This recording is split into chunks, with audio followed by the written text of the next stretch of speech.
But Jason, I'll put it back to you, because if Mrs. Clinton, and she's been very public about this, has been expounding on the potential of a $600 billion project, no doubt Mr. Trump's is huger. And so what is a Trump victory? Is it as scary as everyone thinks it is? Is there maybe something that can actually be a kernel of positive for the economy? Listen, I think, and just maybe going back to what Nick was saying, I mean, I'm very much of the view that we mentioned all those intellectual orthodoxies that people are rebelling against. I think one of them is negative interest rates. And I think that's exacerbated a lot of, frankly, you could say that the monetary policy in many ways, when I was a kid, my parents would blame everything on drug use. Like if there was a volcano in Indonesia or something, they'd say like, it's drug use. And I find myself blaming all of the world's ills on monetary policy now. And it may not be fair, but I do think part of the questions, part of the populist sentiment that's been generated, in my opinion, could be traced in some ways to monetary policy, because you could easily make the claim, I think, that it's exacerbated the feelings of income inequality, right? That in many ways the biggest beneficiaries of negative interest rates in this very expansive, munificent monetary policy have been the richest people, right? Have not been, and so people are saying, hey, again, this is another one of these things. The Fed's quadrupled the balance sheet.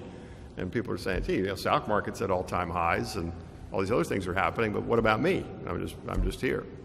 And so that's why, again, that's kind of, it goes back to what Nick was saying. That's why I think that there is going to be a shift towards a fiscal policy, away from monetary policy towards fiscal policy. As far as Trump victory is concerned, I'm not sure I find that as intermediate term frightening for the market as some people might. I think the immediate reaction would probably be quite negative. I think it would largely be a lot like Brexit.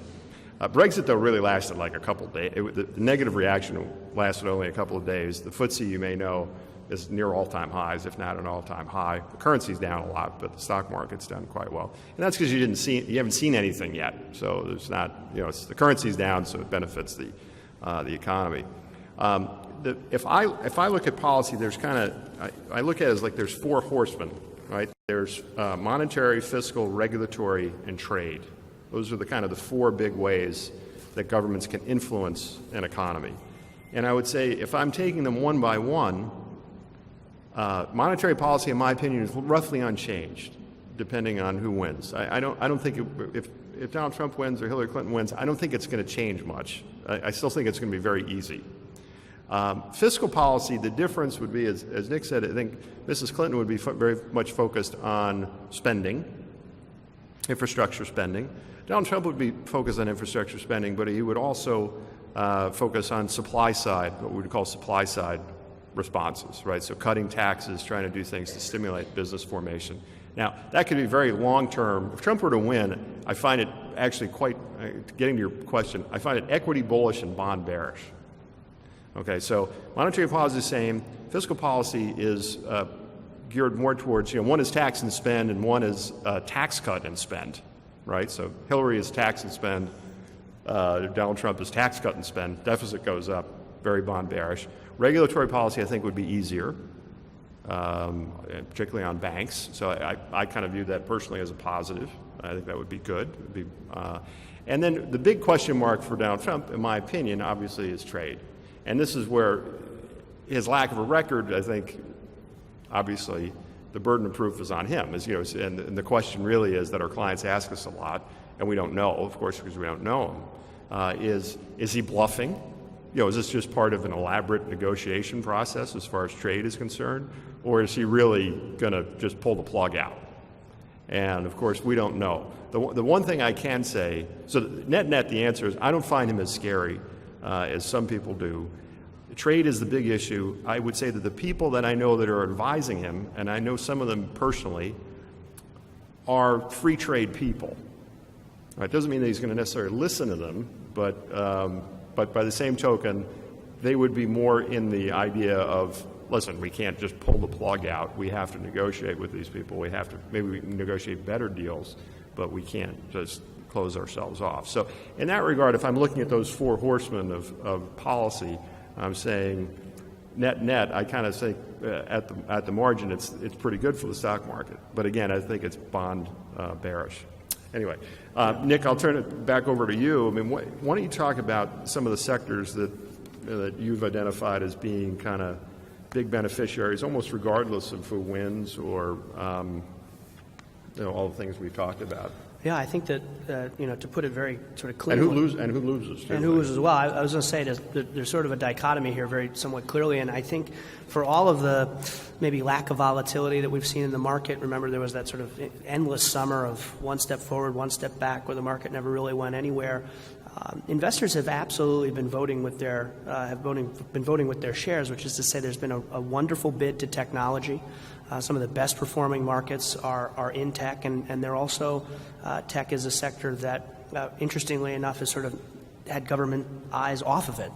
In fact, there was actually a wonderful article in the Journal the other day that showed President Obama sort of geeking out at some tech fair or not, and Silicon Valley seems to become a retirement home for Obama administration, former Obama administration folks. So tech is an area that obviously has been driving a lot of the growth. It's an area of innovation, but also they've improved their fundamentals. So as stocks, they look a lot better than they have for a long time, and I think for a sector that was so vilified, they have started to contribute to the equity performance landscape, and that's something that's pretty exciting. On the loser side of the equation, I think you have to look at healthcare.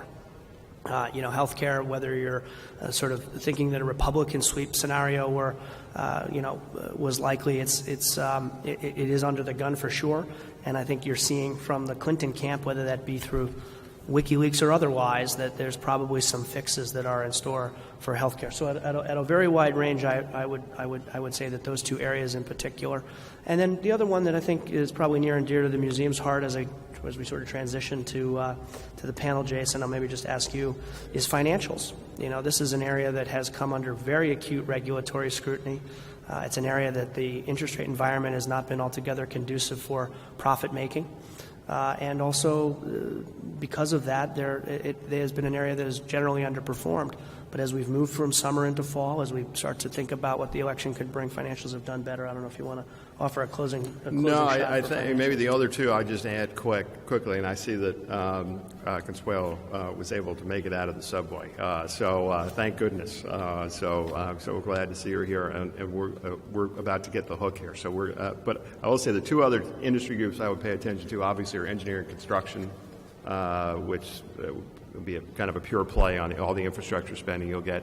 And I do think, sadly, I think aerospace and defense is also a big winner, almost regardless of who wins. And part of the reason why that's a pure play is that there are domestic content laws, and it just given the kind of how dangerous the world is these days, it seems to me there's going to be a lot of pressure, not just the United States, but a lot of countries to spend more on defense. But with that, let me turn it over to the next panel, and that would be Michael McDonough, Caleb Silver, and Ali Velshi. Thanks.